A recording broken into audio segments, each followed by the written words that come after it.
حضرت عبداللہ ابن عمر رضی اللہ تعالی عنہما بیان کرتے ہیں کہ میرے والد گرامی کے وصال کے بعد مجھے خواہش ہوئی کہ میں آپ کو دیکھوں کہ آپ کس حال میں ہیں۔ آپ فرماتے ہیں کہ میں نے خواب میں دیکھا کہ ایک عظیم الشان محل ہے۔ میں نے پوچھا یہ محل کس کا ہے؟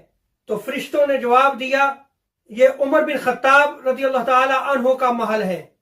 آپ بیان فرماتے ہیں کہ پھر میں نے دیکھا کہ میرے والد گرامی اس محل سے جو ہے وہ چادر اوڑے ہوئے باہر تشریف لائے اور ایسے لگ رہا تھا جیسے ابھی آپ نے جو ہے وہ غسل کیا ہے۔ میں نے پوچھا ابا جان بتائیں اللہ تبارک و تعالیٰ نے آپ کے ساتھ کیا معاملہ فرمایا؟ تو آپ فرمانے لگے کہ اللہ تبارک و تعالیٰ نے اپنی رحمت اور اپنے فضل سے مجھے بخش دیا۔ اگر اللہ تبارک و تعالیٰ کی رحمت اور اس کا فضل نہ ہوتا تو قریب تھا کہ میں ہلاکت میں پڑ جاتا۔ حضرت عمر فاروق رضی اللہ تعالی عنہ نے اپنے بیٹے سے پوچھا مجھے تم سے جدا ہوئے کتنا عرصہ گزر چکا ہے؟ تو حضرت عبداللہ ابن عمر رضی اللہ تعالی عنہما نے عرض کی ابا جان 12 سال کا عرصہ گزر چکا ہے۔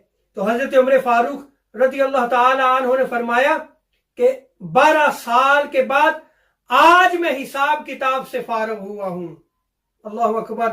یہ وہ عمر فاروق جو حضور تاجدار کائنات صلی اللہ تعالی وسلم کی مجلس میں بیٹھا کرتے تھے، جو حضور کے چہرہ انور کی زیارت کیا کرتے تھے، جو حضور علیہ السلام کے ساتھ جہاد کیا کرتے تھے، جن کی راتیں جو ہے وہ مسلح پہ گزرا کرتی تھیں اور دن جو ہے وہ جہاد میں گزرا کرتا تھا۔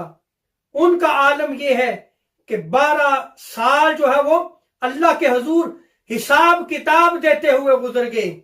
ہمیں بھی سوچنا چاہیے کہ ایک دن ہم نے بھی اللہ کی بارگاہ میں جانا ہے، ہم نے کتنی تیاری کر رکھی ہے۔